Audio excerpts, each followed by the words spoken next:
آن روز سوم عملیات، در آن سوی آب گرفتگی، آنچه که بیشتر از همه به چشم می آمد حضور مردم بود. مردمی که هر یک از آنها را سالها زندگی پر از خاطراتی خوش به دلبستگی هایی که در پشت سر نهاده بودند پیوند می داد. مردمی که هر یک خانه‌ای داشتند و در آن خانه یاران دلبندی چشم به راه. اما این دلبستگی ها و آن پیوند ها نتوانسته بود در خانه نگاهشان دارد و عجب مدار که خانه حقیقی انسان خانه ایمان است در جوار رحمت حق،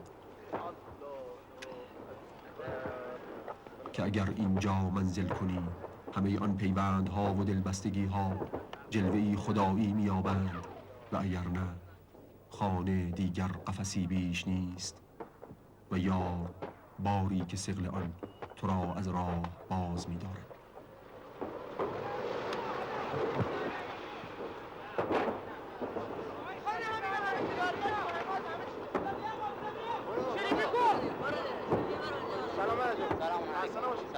غنیمتی برده؟ نه برده.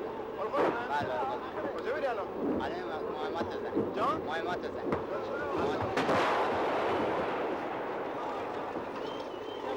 ای کاش میشد با یکایک آنان سخن گفت و از نام و نشانشان پرسید.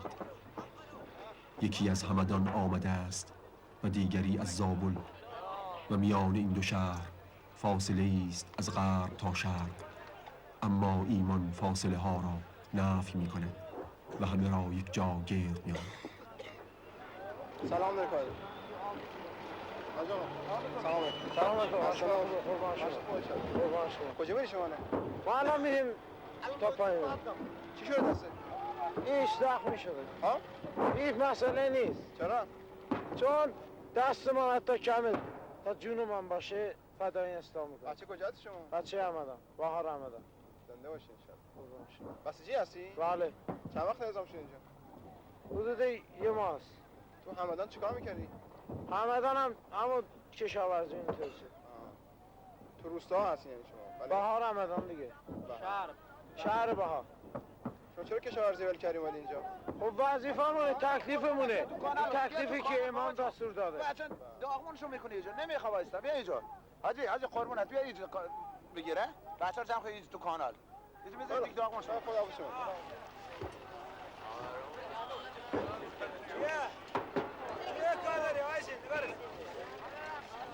دست که کم است ما جانمان را نیز فدای اسلام می‌کنیم. این سخن مردمی است که رسم همیشگی تاریخ را شکستند و بر بیعت نخستین خیش همچنان استوار و مستقیم ماندند. سلام علیکم. خسته نباشید. حال چه خوبه؟ از کجا میای شما؟ از خط میام. چه خبره اونجا؟ خوب باشن الحمدلله. خوب پیشه. روزا مرتبه؟ الحمدلله خیلی خوب باشن. اهل کجا هستی شما؟ مریانج. کجا؟ مریانج هم آدم. چیکار شما شغلتون چی بود تو اونجا؟ کشاورزی. کشاورزی پس. سلام علیکم. الحمدلله سلام. من از خط میام. چه خبر بود؟ خیلی خبر خوش بود. بچه ها فتح‌های خیلی خوبی کردن. انشالله امیدواریم که هنوز این فتح ادامه داشته باشه. خیلی وضعیت جبهه خوب، روحیه بچه ها در سطح عالی هست. اون ضربه‌ای که بر دشمن زدن یک ضربه بسیار جانانه‌ای است و واقعا در این عملیات نشون دادن که هرگاه بخواند قدرت خودشون رو نشون بدن میتونن در هر لحظه و در هر آن قدرت خودشون رو نشون بدن. واقعا حرکات بچه‌ها و عملیات بچه‌ها بسیار جالب و شایسته تحسین بوده واقعا. شما اهل کجا هستی؟ من اهل زابل هستم، از استان سیستان و بلوچستان. شغلتون چی بود توی زابل؟ من معلم هستم اونجا، معلم مدرسه ها. خب شما فکر نمی‌کنید نباید بچه‌ها رو ببرید اینجا؟ چون امام امت فرمودن که جنگ هست و مهمتره حتی از نماز هم واجبتره جنگ، بین خاطر تشخیص دادم که اونجا هستن تعدادی که بخوان بچه ها را درس بدن و به مسئله تعلیم و تربیتشون بپردازن، ولی من مسئله جبهه و اومدن به جبهه رو بر خودم واجبتر دونستم و اومدم به جبهه.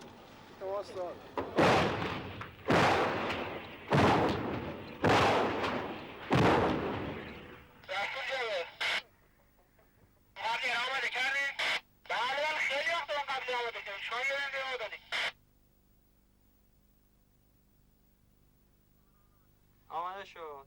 دست ادرک. الله اکبر. رسول رشید ما این ادامهش بدیم؟ بله ندام بده زابره رسول شده 5 تا لاک بله گرفتم خوبی راه ادرک تو پیچار. آماده. یالا. آماده. دست در نکن. الله اکبر. بگوشم آقای نرم با آمده که ولی اشکالی داشت شما خودتون باید این نگاهی بکنید این میزده رو چیزا خودمون مردم یکی از دو رکن اساسی عهد و پیمانی هستند که اکنون در کار تغییر بنیان عالم است. عهد بیعتی که بین امام و امت برای حفظ اسلام و اقامه عدل انعقاد یافته است. همین بیعت است که این جوانان اصفهانی و ما را در سنگر مخابرات توپخانه گرد آورده است. آماده. تو پیچار. آماده. دست در نکن. الله اکبر. 81 940 یعنی تکاکم تکرار کن 82 960 81 940 گرفت بگوشم این حالا داره داداش سنگ دوبه گوش شو. بله خیلی من تشکر. یالا. یالا. مکالماتی که در این بیسیم ها رد و بدل می شود با همه دنیا متفاوت است و نشان از اسلام دارد. رجعت به مبانی اعتقادی اسلام بزرگترین وظیفه است که اکنون بر گردن ماست و این رجعت مستمر همه حیات ما را رفته رفته دگرگون خواهد ساخت و بدان معنا و مفهوم دیگری خواهد بخشید. مسئول مخابرات توپخانه می گفت ما رمیت از رمیت ولکن الله رما. این خداست که توپها را هدایت می کند و بر آنجا که باید فرود می آورد و این اعتقاد همه ماست. کجاست آن گوش شنوایی که بشنود آوای تسبیحی را که از نای بلند توپهای ما برمی آید. تو پیچار. الله اکبر.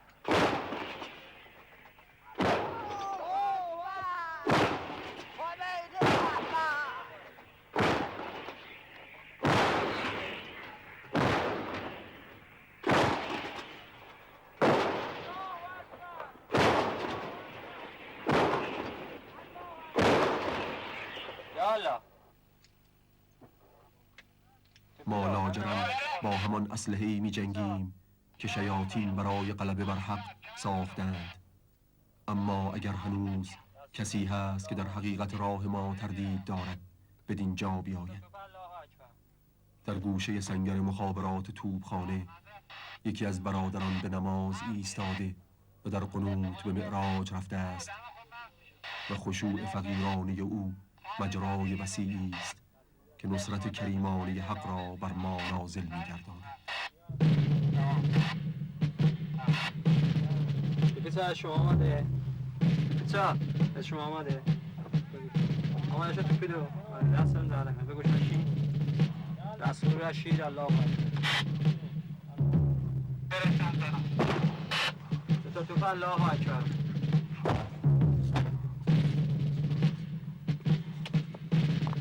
یالا تو پیدو آماده شو. عکس ما واسه چی گذاشتی اینجا؟ و عکس ما هم برای روحیه گرفتن. روحیه بهمون میدن. تو که نگاهش کنیم روحیه بهمون میدن. بس که یه چیزی روش نوشته رو عکس. چیه؟ میتونی بخونی واسه ما؟ بله اون امام دست خط خودشونه که پیروزی نهایی رزمندگان اسلاما به اصطلاح خواستن و گفتن که من دست و بازوی شما را میبوسم و برام بوسه میزنم. امام عکسش که ما میبینیم روحیه بهمون میده برام کافیه. سلام. شما الان چیکار میکنین اینجا؟ اینجا الان ما مخابراتی به اصطلاح آتشبار هست هدایت بهمون میگه چه در جای باید بریم ما میگیم به توپا و اون رو با هم هماهنگ کنیم و با اون تطبیق که آتش میخواد با آتشبار دیگه هماهنگ کنیم که در یه موقع آتش به صورتی رگباری رو سرشون بیریزه، سر عراقی البته. نتیجه آتیشات حالا چطور بوده؟ والا تا که تو بیسیم صحبت رد و بدل می شده که خیلی خوب بوده، تا که زده می شده اینا گزارش شده خیلی زیاد بوده الحمدلله. اونم که دست ما اونم دست خداست. ما رمیت ازمت ولکن الله حرمه، خودی خداست کنار هدایتش. توپی دو آماده شو.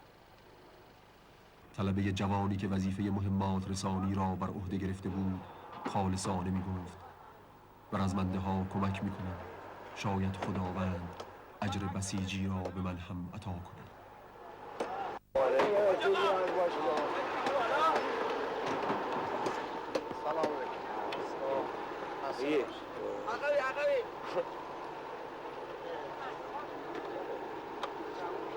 چی میخوای کردیم تو؟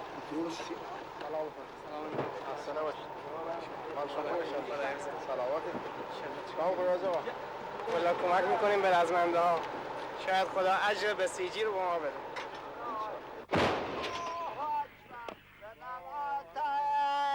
بر دشمنان ای عزیزانم که دشمن سر نگون گردد، زنم آتش بر دشمن در این دشت بیا بکن، دشمن سر نگون گردد.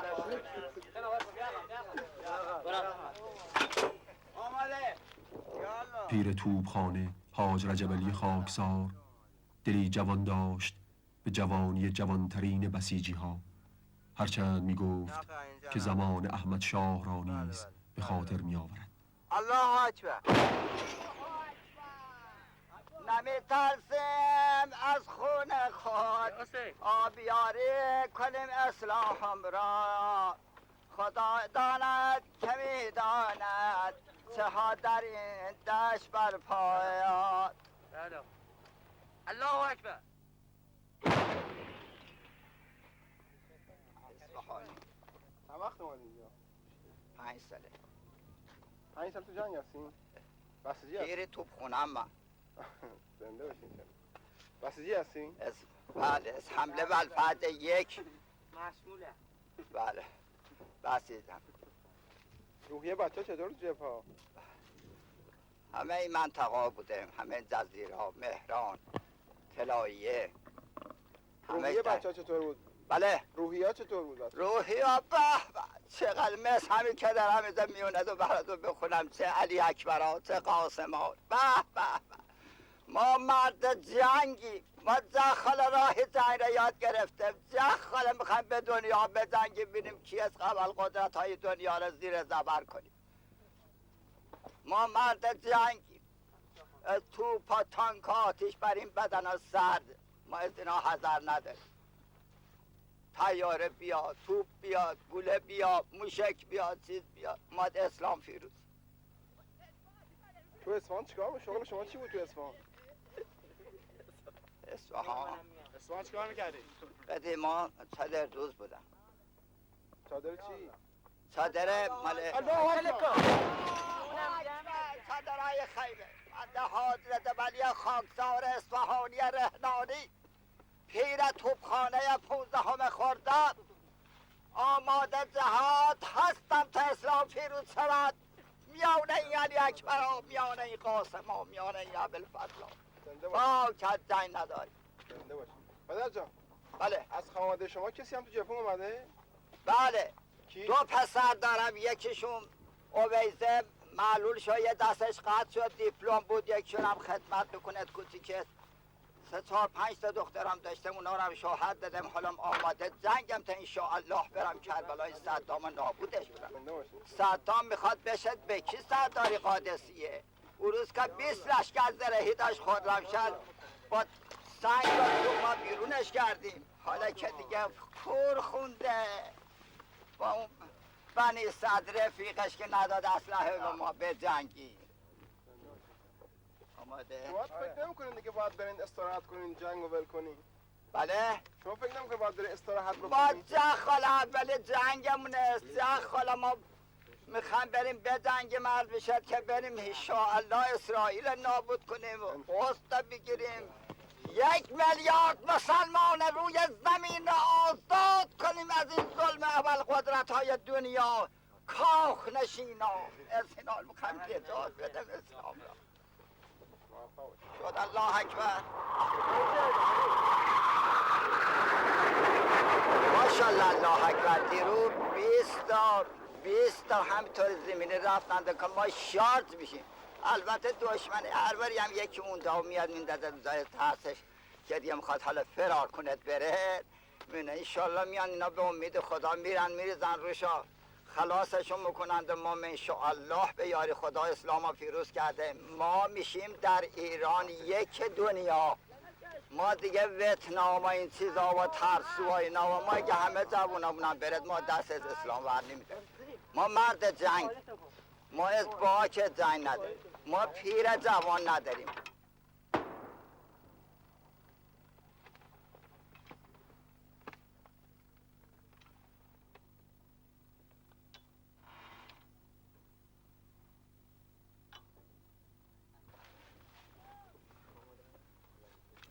چیکار دارم خوشم؟ تو کوچه یا نه این همه رو دوست گوشت میکنم. بله فهمی تو گوشم میکنم صداتون اذیت میکنه. خیلی سایه بله. ما چند داریم آماده؟ حضور حاج رجب علی در میان این جوانان چندان عجیب نیست. جوانی به دل است و دل او از کجا معلوم که از این جوانان جوانتر نباشد. آوای تکبیر او وقتی طناب توپ را می کشید در همه دشت تنین می انداخت. خاطره که دارم اینجا خیلی جالبه. ما آبادان بودیم، فاب بودیم، توپخونه گردانوز فاب بود. ماموریتش نه ماموریت اومد خرمشهر چار کربلا از بشه که مال کربلا اونجا خرمشهر بود. بعد اومدیم ماموریت پیدا کردیم که بیام در شلمسه که همین سرزمین است که میگن به نام شلمسه نزدیک بصره و اینا. اینجا اومدیم تو پا رو میخواستیم بیام کنیم. خدا این که میگم همدادای غیبی، بله مردمان دنیا هر کی صدا من نمیشنوه به اون خدایی که ایجاد کرده این حرفی که من میزنم همینجا ملتبتی دارن رفقا همه ببینن. این سرزمین شلمچه. یک ها دیدیم که 3 روز روزگار اینام شهودنی بچه همه 3 روز روزگار هوا تاریک شد، بخار شد، ابر شد. وقتی که ابر شد ما اومدیم دیدیم که همدادای غیبی اومدم تو پا را خاک کردم وسایل را کار کردم در اینا. بعد 3 روز عرض شد به خدمت شما که یهو دیدیم که آفتاب شد. صدامی بیچاره بدبختم گفت اینجا سر صدانه تو پا را بعدش بره فابا بگیره. ما به اینجا تمام لشکر زرهی 50 گردان تو خونه 11 که 65 است که در حدود تو فوجی 10. ما عرض بشد که حمله 2 بعد نصف شب حمله شروع شد. یهو 4 شبنده رود که 5 حمله 5 11 را شروع شد که در این شلمچه. یهو 10,000 گوله که 50 گردان یهو بگم 50,000 گوله تیز من آقا معلوم اینای را کجا ادمی میگولنده میان بالا. اینا خدا وسیله درست کرده که ما نابودشون کنیم دوباره آدمی درست بیاد رو کن. خلاصه معطلتون نمیکنم. برس همدادای غیبی را ما دیدیم زیر آسمون. 3 روز که ابر شده باد میاد که 2 متری ما هوا نمیدیدیم.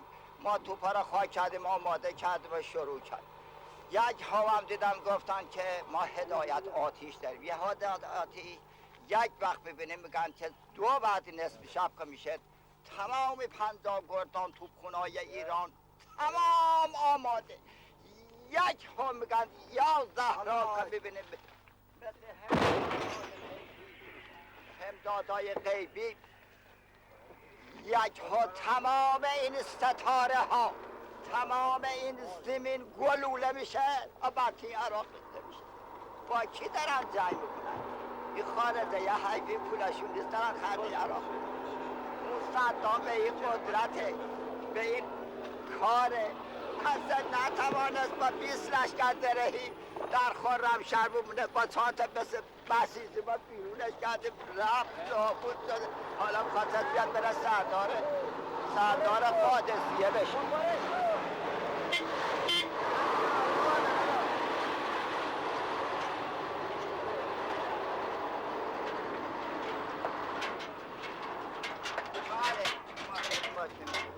خواست بیاد بره سردار قادسیه بشه. به چی با 20 خرمشهر دستش بود، آبادان دستش بود، این شلمچه اینا همه دستش بود.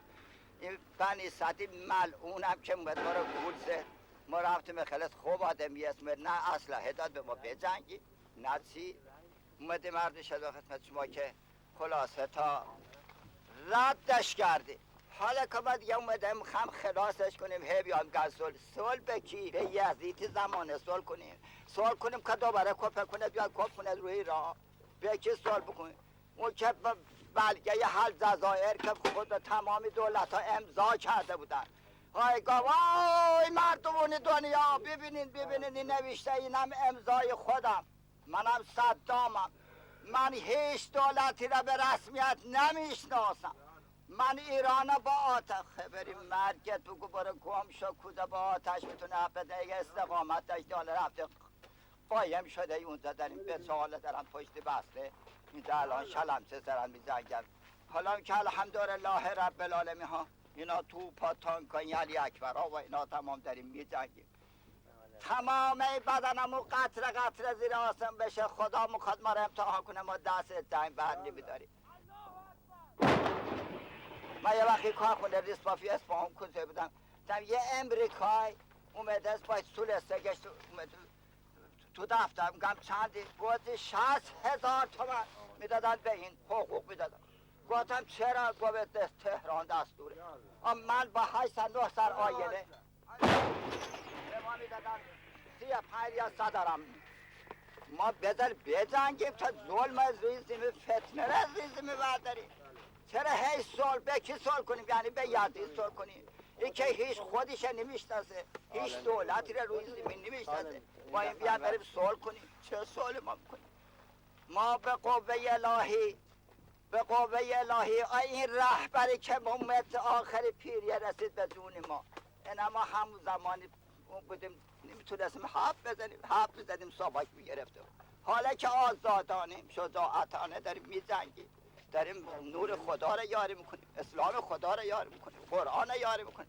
به ببین چه خبرتیم بیا اینا همه علی اکبر ها. تو پسد حسین گرا گیرم به عشق چه اشم پیرایم بروزم در زمین دشمن چنین آقای کشوری توپچی پیر دیگری است که دل جوانش او را به جبهه کشیده است. شاکرتم. حال شما؟ قربان شما. خب اون دوربین بل کن دست بدیم. حال شما خوبه؟ شاکرتم. به ضرر تموم شد. قربان شما. به ضرر تموم نشد. آج آقا اینجا چیکار میکنید تو جبهه؟ چه کار میکنم؟ من جبهه غرب و جنوب پلو بچه‌ها میگردم، سنگر به سنگر، لشگر به لشگر، تیپ به تیپ، گردان به گردان، همه جا میگردم. بله. نوحه واسهشون میکنم، شعر بهشون میدم، واسهشون از چیز جنگ میگم، امدادهای غیبی جنگ میگم واسه بچه‌ها. اینایی که دیدم. خدا خیرتون بده. قربانشون. قبل از اینکه تشریف بیارید تو جبهه ها کارتون چی بود؟ اول سمسار بودم، سمساریم آتیش زدن به سلامتی. سواکا. البته 2 سال نیم قبل از جنگ، هفتم سینما رکس، قبل از هفتم سینما رکس اومدن دکونم آتیش زدم. بعدا خودم اومدم یه تبلیغات شهرستانی داشتم که جنگ شروع شد یواش یواش دیگه. و موقعی هم که چیز شب آتیشه میرم پای توپ. حالا هر توپی میخواد باشه، ارتش، سپاه، خود من توپچی هستم. نه که یه وقت خیال کنیم تو ولگردم نیستم. لیلاج جبهه ها هستم، پاک باخته هستم، اما توپچی هم هست. بله. خدا خیرتون بده. شما نسبتی با شهید کشوری دارید؟ بالاخره یه نسبتی داریم. حالا اون کار خودش کرد، ما هم کار خودمون میکنیم، ادامه میدیم. من می‌خواستم یه مقدار راجع بهش صحبت کنیم. راجع بهش خلاصه خدا خواست و رفت، دوستش داشت و رفت. ما رو دوست نداره، مثل اینکه ما رو اینجوری دوست داره که بلو بچه ها بگردیم. برادرزادتون بودن؟ بله؟ برادرزادتون بودن؟ بله بله. خدا حفظش. بله. همه برادر ما هستن، همه فرزندان ما هستن، هیچ فرقی نمیکنه. خیلی ممنون. شاکر شما. خدا شما رو. شعرهایی که دوستان میگن بلدی نمیخواین چیزی برامون بخونین؟ شعرها انتقام از بس و شیطان لعین خواهیم گرفت ما برات کربلا، از خسرو و سالار دین خواهیم گرفت، پس پرچم نصر و من الله در فراز کوه طور، انتقام از بس و شیطان لعین خواهیم گرفت. بزن نه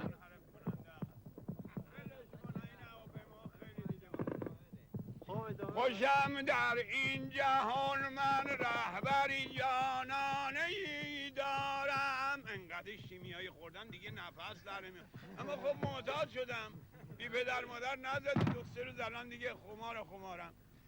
خوشم در این جهان من رهبری جانانه‌ای دارم، اگر چون شمع می‌سوزم ببر پروانه‌ای دارم، برای نهضتش گر من ندارم باده گل رنگ، درون سینه از خون دیگر پیمانه‌ای دارم.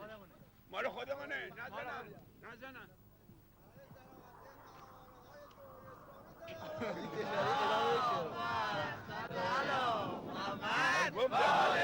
خوشم در این جهان من رهبری جانانه‌ای دارم، اگر چون شمع می‌سوزم ببر پروانه‌ای دارم، برای نهضتش گر من ندارم باده گل رنگ، درون سینه از خون جگر پیمانه‌ای دارم. برای سلامتی رهبر عزیز صلوات. اللهم صل علی محمد و آله. برای پیروزی نهایی رزمندگان که ایشالله هم امشب فردا شب به کربلا برسیم صلوات. اللهم صل علی محمد و آله.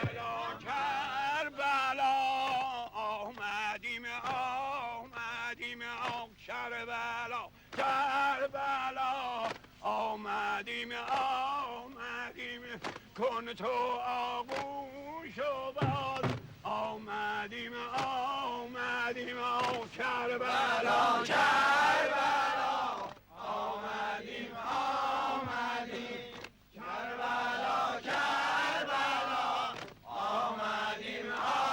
آمدیم کن تو آغوش و باز آمدیم کربلا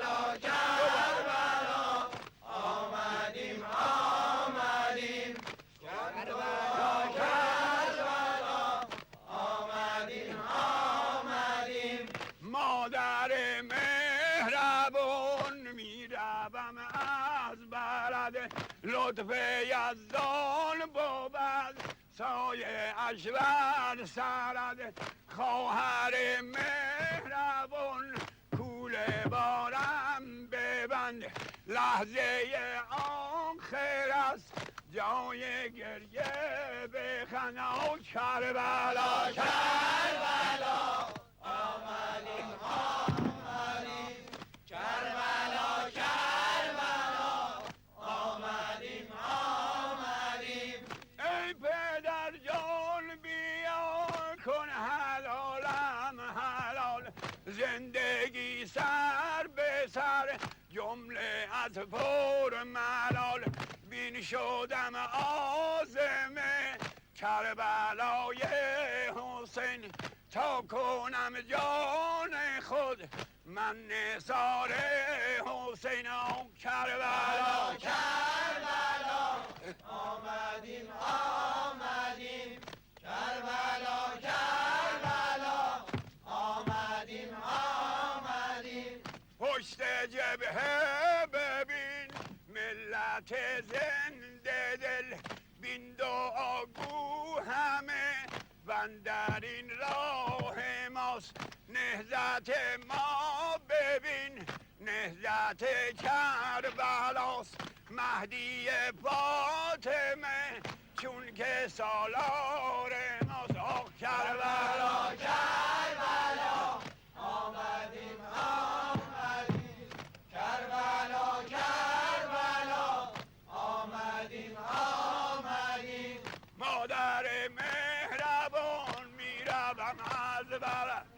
لطف یزدان بود سایه اش بر سرد خواهر مهربان کوله بارم ببند لحظه آخر است جای گریه بخند ای پدر جان بیا کن حلالم حلال زندگی سر به سر جمله از پرملا بین شدم عازمه کربلای حسین تا کنم جان خود من نثار حسین آب کربلا کربلا آمدیم آمدیم کربلا کربلا آمدیم آمدیم دست سلام ای شهیدان پاک وطن از سلام ای شهیدان پاک وطن از سلام ای محبان خونین کفن تا به لبها بود نغمه و این سرود بر خمینی سلام بر شهیدان درود آخ کربلا کربلا آمدیم آمدیم حضور این پیران برنادل در جبهه ها جلوه‌ای بیان از حضور مردم و پایداری آنان بر همان پیمان بیعتی است که با نائب ولی عصر عجل الله تعالی فرجه الشریف بستند.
غروب هنگام بار دیگر هواپیماهای دشمن برای خاموش کردن آتش توپخانه حمله ور شدند، اما بمب‌هایشان در بیابان‌های اطراف توپخانه پراکنده شد. سخن حاج رجب علی حرف همه ماست. ما مرد جنگیم و هرگز دست از استقامت بر نخواهیم داشت.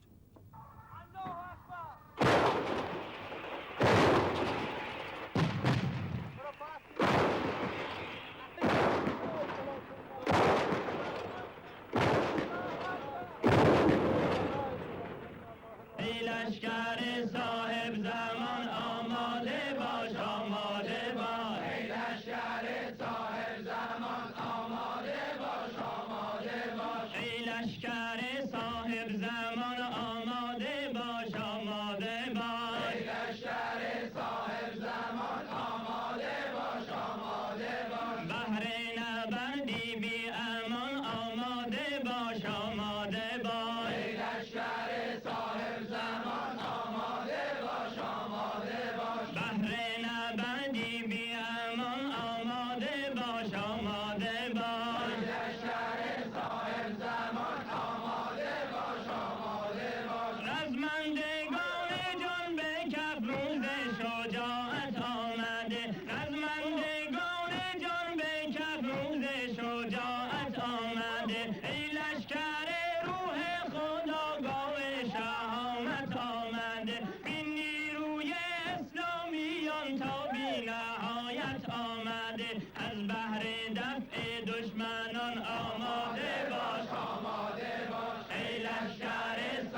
لشکر صاحب زمان آماده باش آماده باش ای لشکر صاحب زمان آماده باش آماده باش بهر سرافرازی ببند باند شجاعت بر سرت بهر سرافرازی ببند باند شجاعت بر سرت بهر ملاقات خدا بنما معطر پیکرت بهر ملاقات خدا بنما معطر پیکرت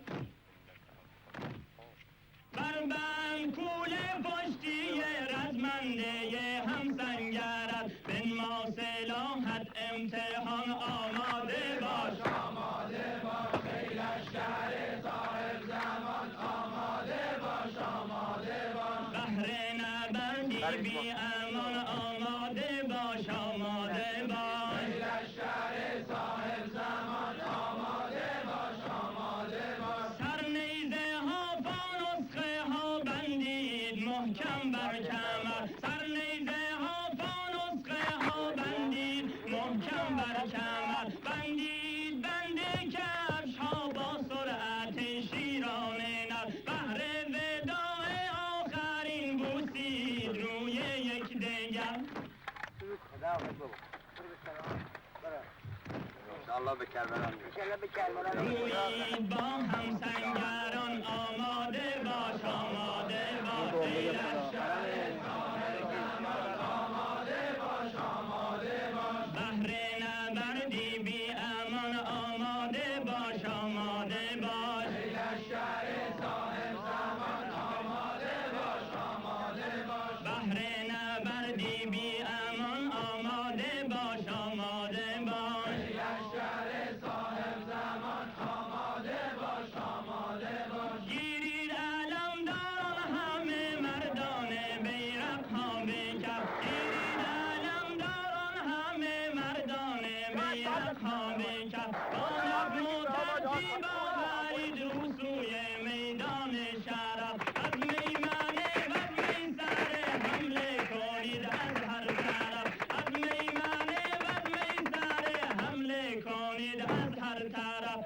تازید چون شیر ژیان آماده باش آماده باش ای لشکر صاحب زمان آماده باش آماده باش بهر نبردی بی امان آماده باش آماده باش ای لشکر صاحب زمان آماده باش آماده باش ای لشکر صاحب زمان آماده باش آماده باش ای لشکر صاحب زمان آماده باش آماده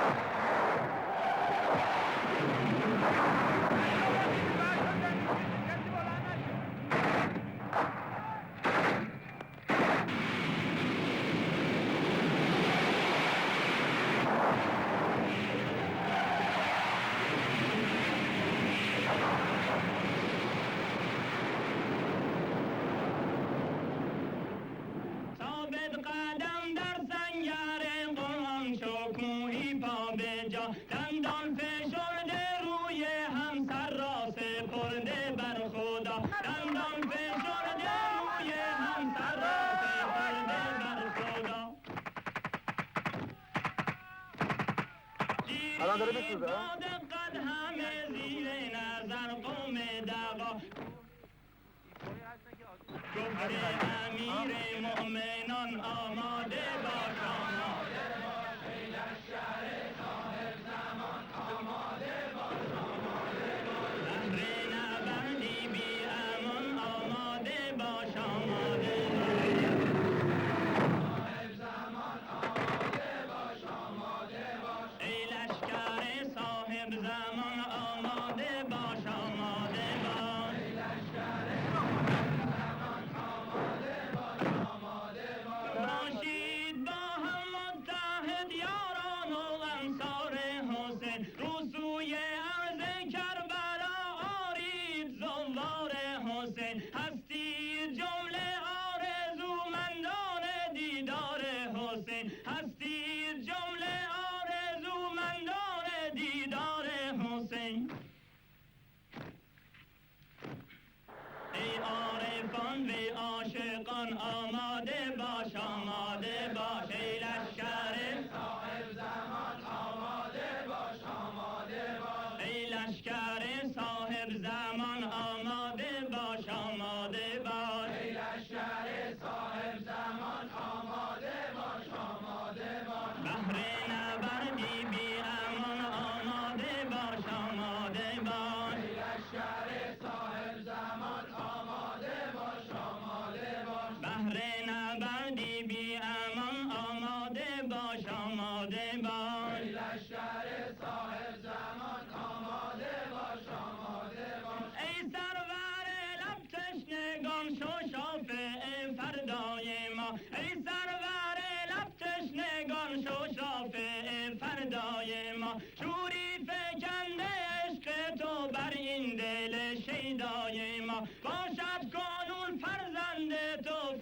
بنده و مولای ما.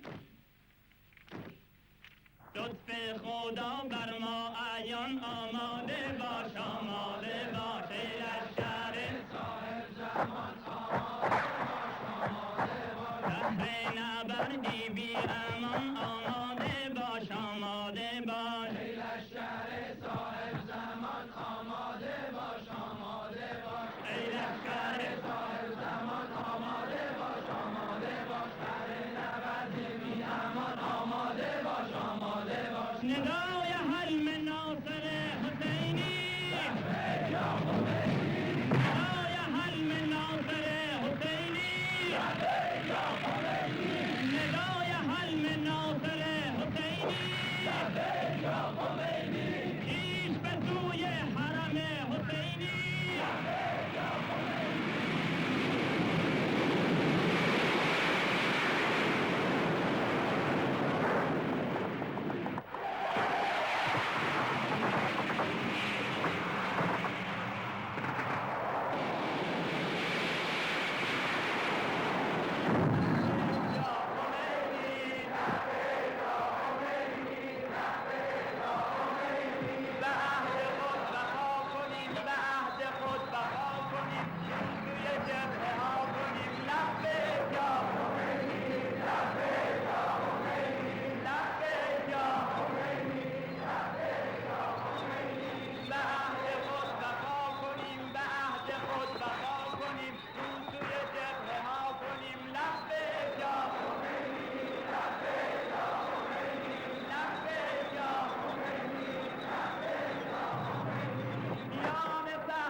بیعت که بسته این بیعت با موعود غایب توست و این لبیک که به روح الله گفته این تجدید پیمانی است با تو از ازل تا آدم، از آدم تا ابراهیم، از ابراهیم تا خاتم و از قدیر خم تا حلم ناصر آشورا و از آشورا تا به امروز.